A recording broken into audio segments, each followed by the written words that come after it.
사도 바울은 골로새 성도들을 향한 인사의 말을 마쳤습니다.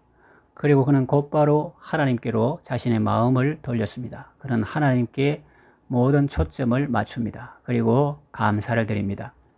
우리 번역은 감사한다라는 말이 마지막에 있습니다. 그러나 원어 성경엔 감사하노라 라는 말씀이 제일 먼저 나옵니다. 감사하노라, 우리가 너희를 위하여 하나님 곧 우리 주 예수 그리스도의 아버지께 기도할 때마다, 이렇게 되어 있습니다. 그는 이렇게 감사란 단어를 맨 처음에 기록함으로써 하나님에 대한 한없는 감사를 표했습니다. 그는 하나님께 대한 감사한 마음을 밑줄을 그어 강조하고 있는 것입니다. 첫째, 감사의 이유입니다. 그러면 사도 바울은 왜 이처럼 감사하는 것일까요? 그것은 골로새 성도들이 변화되었기 때문입니다. 하나님의 복음의 능력이 그들을 변화시켰기 때문입니다. 바울 사도는 사람들의 능력을 칭찬하거나 사람의 능력을 자랑하지 않습니다. 그의 자랑은 항상 하나님과 주 예수 그리스도 그리고 복음입니다. 아무리 사람들이 훌륭한 일을 해도 그는 그 일을 이루신 하나님께 영광을 돌립니다. 그리고 그 일을 이루게 한 복음의 영광을 자랑합니다. 바울 사도는 콜로새 교회의 목회자인 에파프라스로부터 기쁜 소식을 들었습니다. 그것은 콜로새 성도들이 믿음과 사랑과 소망으로 성장해 간다는 소식입니다. 바울이 갇힌 감옥을 방문한 에바브라는 콜로새 교회에 대한 여러 소식을 전했습니다. 그중 바울을 기쁘게 한 것이 성도들이 성장하고 성숙해 간다는 소식이었습니다. 그런데 이들이 이런 변화를 갖게 된 것은 그들 자신의 결심에 의한 것이 아니었습니다. 이들이 새로운 삶을 살고 전과는 다른 사람으로 살게 된 것은 전적으로 그들이 다른 사람들보다 탁월한 사람들이었기 때문이 아니었습니다. 그들이 그렇게 된 유일한 이유는 복음을 들은 때문입니다. 그래서 사도 바울은 이런 복음을 주신 하나님께 감사의 기도를 드리는 것입니다. 그럼 이 복음이 무엇입니까? 복음이란 글자 그대로 복된 소식을 뜻하죠. 그 복된 소식의 내용은 무엇입니까? 하나님께서 예수 그리스도를 통해서 죄인들을 구원하신다는 소식입니다. 또 누구든지 주 예수 그리스도를 믿으면 하나님의 용서를 받는다는 소식입니다. 하나님께서는 예수 그리스도를 우리 죄에 대한 화목제물로 삼으셨습니다. 예수님께서는 우리의 모든 죄를 다 짊어지셨습니다. 예수님은 세상 죄를 지고 가는 하나님의 어린 양이셨습니다. 우리 죄를 지시고 십자가에 못 박혀 죽으셨습니다. 그리고 사흘 만에 부활하셨습니다. 그래서 우리 죄를 완전히 대속하셨습니다. 그러므로 이제 누구든지 주 예수 그리스도를 믿으면 죄 사함을 받습니다. 모든 죄를 용서받습니다. 우리 일생의 죄를 다 한꺼번에 용서받습니다. 그리고 성령을 받습니다. 그래서 새 사람이 됩니다. 새로운 피조물이 되는 겁니다. 고린도후서 5장 17절 말씀, 그런즉 누구든지 그리스도 안에 있으면 새로운 피조물이라. 이전 것은 지나갔으니 보라 새 것이 되었도다. 이렇게 말씀합니다. 그래서 새로운 삶을 시작합니다. 이 사람은 주 예수 그리스도를 믿습니다. 그리고 성도들을 사랑합니다. 그리고 하늘의 소망 중에 살게 됩니다. 이것이 복음의 능력입니다. 복음이 열매를 맺는 겁니다. 복음은 오늘도 온 세상에서 이런 열매를 맺어갑니다. 이것이 사도 바울이 말씀하는 복음입니다. 바로 이 복음이 골로새 교회에 임했습니다. 마침내 복음이 그들 가운데 들어갔습니다. 복음은 달리고 달려서 골로새에 도착한 것입니다. 복음이 이미 너희에게 이르매라고 했는데 여기 이르매란 말씀은 도착하다, 현존하다 라는 말씀입니다. 복음이 그들 가운데 도착했습니다. 그리고 복음은 그들 가운데 계속하여 존재했습니다. 그리고 거기서 일을 했습니다. 이 복음이 그들을 변화시켰습니다. 복음은 그들을 스치고 지나간 것이 아닙니다. 복음은 그들 가운데, 그들 안에 계속하여 머물렀습니다. 그리고 그들을 변화시키고 새로운 피조물로 재창조해 내었습니다. 그래서 골로새 성도들은 복음을 통해 하나님의 은혜를 알았습니다. 하나님의 은혜를 깨닫게 된 골로새 사람들은 성도가 된 것입니다. 전에는 우상 숭배자여 죄인이었던 사람들이 하나님의 복음을 듣고 새로운 피조물이 된 것입니다. 새 사람이 된 것입니다. 이제 그들은 성도요 거룩한 하나님의 백성들이 된 것입니다.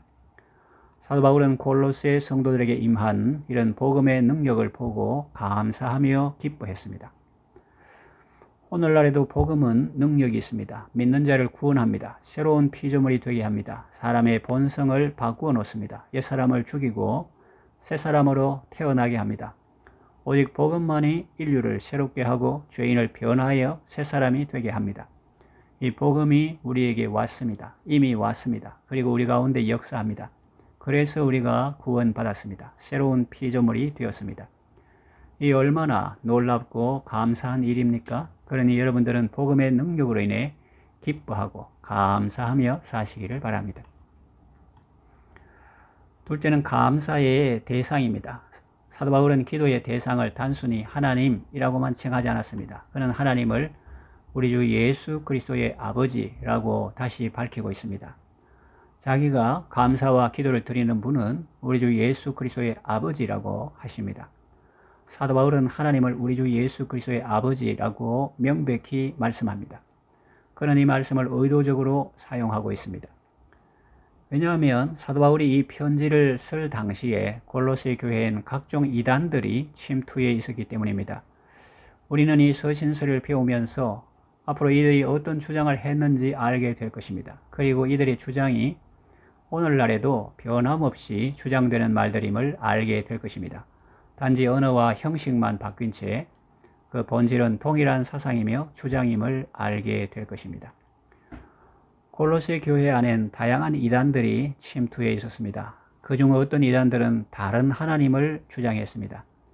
이들은 각자 믿는 신들이 있었습니다. 그리고 자기들의 하나님을 자랑하며 자기들에게 와야 구원받는다고 말했습니다. 그들은 예수 그리스도의 아버지 하나님을 무시하며 자기들이 생각해낸 하나님을 믿었습니다. 그들 중에 어떤 이들은 구약의 하나님을 저급한 신이라고 말했습니다. 그리고 그리스도가 참 하나님이라고 말했습니다. 그러나 그들이 말한 그리스도는 성경의 그리스도가 아니었습니다. 그들의 그리스도는 그들이 생각해낸 상상의 산물이며 육신으로 오신 그리스도가 아니었습니다. 참으로 그들의 신들은 죄인들의 고안물이요 상상물에 지나지 않았습니다. 그러나 이들의 미혹이 골로새 교회에 악영향을 끼치고 있었습니다. 하나님과 예수 그리스도에 대한 믿음에 위협을 주었습니다. 그래서 사도 바울은 참 하나님은 오직 우리 주 예수 그리스도의 아버지이신 하나님이시라는 것을 분명히 해야 했습니다. 그래서 그들이 주장하는 신과는 구별되게 하나님을 칭해야 했습니다. 그래서 그는 하나님을 하나님 곧 우리 주 예수 그리스도의 아버지라고 불렀습니다. 오늘날도 많은 사람이 신을 믿는다고 말합니다. 자기 나름대로 하나님을 상상하고 그 신을 섬긴다고 말합니다. 그 하나님의 이름을 한울림이라고도 하고 또 다양한 다른 호칭으로 부릅니다. 그리고 알라를 하나님으로 믿는 이슬람교도 있습니다. 이렇게 각 종교마다 자신들이 하나님을 가지고 있습니다. 그럼 이렇게 사람마다 종교마다 부르짖는 하나님이 과연 참 하나님일까요? 과연 하나님은 이렇게 많은 종류의 하나님이 있는 걸까요? 사도 바울은 이 질문에 이렇게 대답합니다. 고린도전서 8장 4절 우리가 우상은 세상에 아무것도 아니며 또한 하나님은 한 분밖에 없는 줄 아노라. 고린도전서 8장 5절 비록 하늘에나 땅에나 신이라 칭하는 자가 있어 많은 신과 많은 주가 있으나 6절 그러나 우리에게는 한 하나님 곧 아버지가 계시니 만물이 그에게서 나왔고 우리도 그를 위하며 또한 한 주 예수 그리스도께서 계시니 만물이 그로 말미암고 우리도 그로 말미암았느니라. 그래서 사도 바울은 하나님을 우리 주 예수 그리스도의 아버지라고 강조하고 있습니다. 그는 이 말씀을 통해서 예수 그리스도와 무관한 신이나 하나님은 참 하나님이 아니라고 합니다. 우상이요 가짜라는 말씀이죠. 여러분 우리 주 예수 그리스도의 아버지를 아십니까? 그분은 우리가 사는 이 지구를 창조하신 하나님이십니다. 우리를 지으신 분이며 기르시는 분이시죠. 봄, 여름, 가을, 겨울을 아름답게 하시고 우리에게 먹을 것과 생활할 모든 것을 주시는 분이십니다.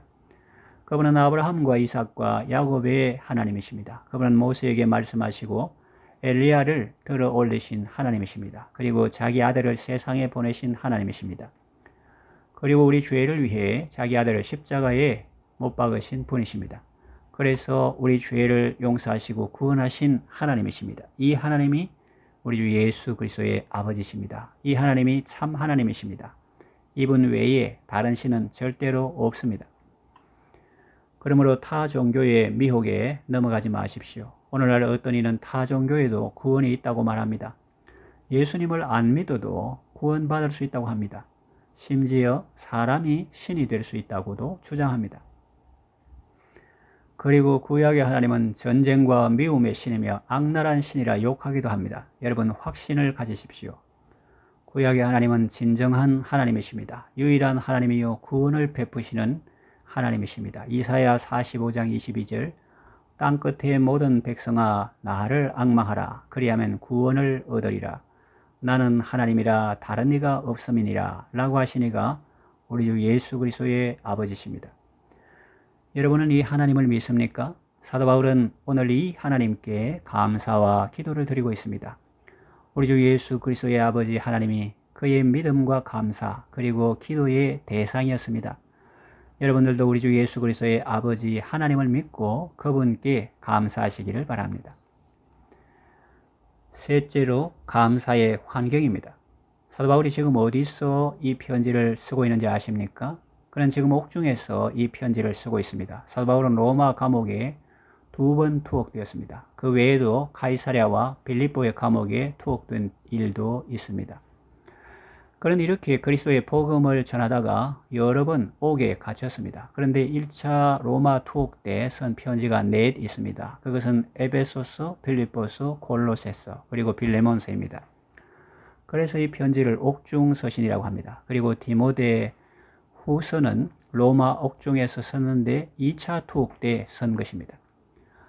사도 바울은 예수 그리스도에 대한 변함없는 사랑과 충성을 가지고 이 편지를 쓰고 있습니다. 로마의 차가운 감옥 속에서 이 편지를 쓴 것입니다. 어둡고 차가운 감옥 속이었지만 그는 자신의 억울함을 호소하지 않았습니다. 그의 마음도 침울하거나 원망에 가득 차 있지 않았습니다. 오직 하나님의 은총에 대한 생각으로 가득 차 있었습니다.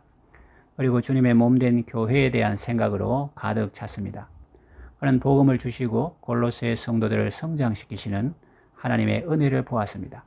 사도 바울은 골로새 성도들의 영적 진보에 감사했습니다. 그의 관심은 옥에서 풀려나는 것이 아니었습니다. 그는 언제 옥에서 풀려날지 모릅니다. 그의 관심은 오직 하나님과 그분의 교회였습니다. 그는 골로새 교회가 성장하는 것을 기뻐했습니다. 그리고 그 성도들의 신앙이 점점 자라는 것을 기뻐했습니다.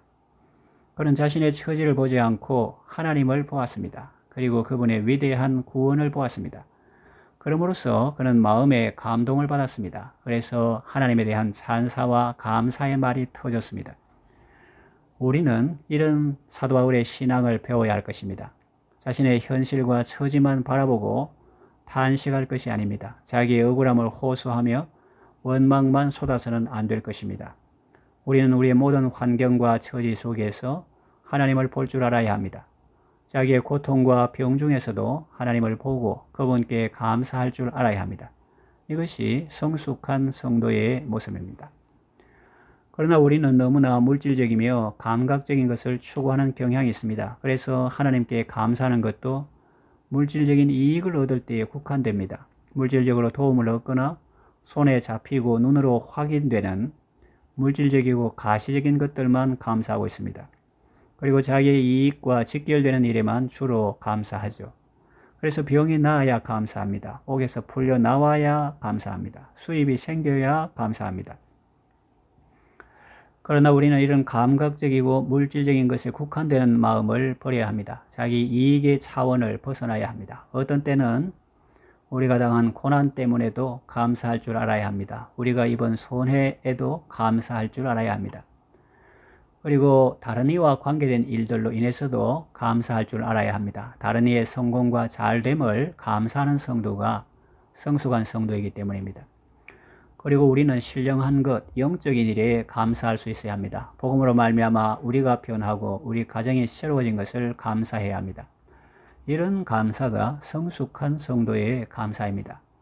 여러분은 열심히 봉사하며 믿음이 자라가는 성도들 때문에 하나님께 감사하고 있습니까? 자신의 처지에만 골몰하여 우리 교회와 다른 성도들에게 베푸시는 하나님의 은혜를 망각하고 살지는 않습니까? 자신의 처지에만 너무나 많은 관심을 기울이는 나머지 더 크고 넓은 하나님의 은총을 보지 못하는 것은 아닙니까? 사도 바울은 자신의 처지를 바라보는 대신 하나님의 은총을 보았습니다. 골로새 교회에 주신 하나님의 큰 은혜를 보았습니다. 그래서 그는 그 어둡고 차가운 감옥 속에서도 감사할 수 있었습니다. 그의 감사는 최악의 상황에서 드리는 최고의 감사였습니다. 여러분들도 어떤 상황에서든지 하나님을 바라보며 믿음으로 감사하시기를 바랍니다. 말씀을 정리하며 맺으려고 합니다. 바울의 감사는 자기 자신으로 인한 감사가 아니었습니다. 골로새 교회 성도들의 믿음과 사랑과 소망 때문이었습니다. 그리고 그들을 변화시킨 하나님의 복음의 능력 때문이었습니다. 그는 감사의 대상을 분명히 알고 그분께 감사했습니다. 그분은 우리 주 예수 그리스도의 아버지 하나님이십니다. 그는 최악의 상황에서도 최고의 감사를 드렸습니다. 환경을 초월한 믿음의 감사였습니다. 여러분들도 어떠한 상황 가운데 있다고 할지라도 하나님과 복음의 능력으로 인하여 우리 주 예수 그리스도의 아버지 하나님께 감사하는 성도가 되시기를 바랍니다.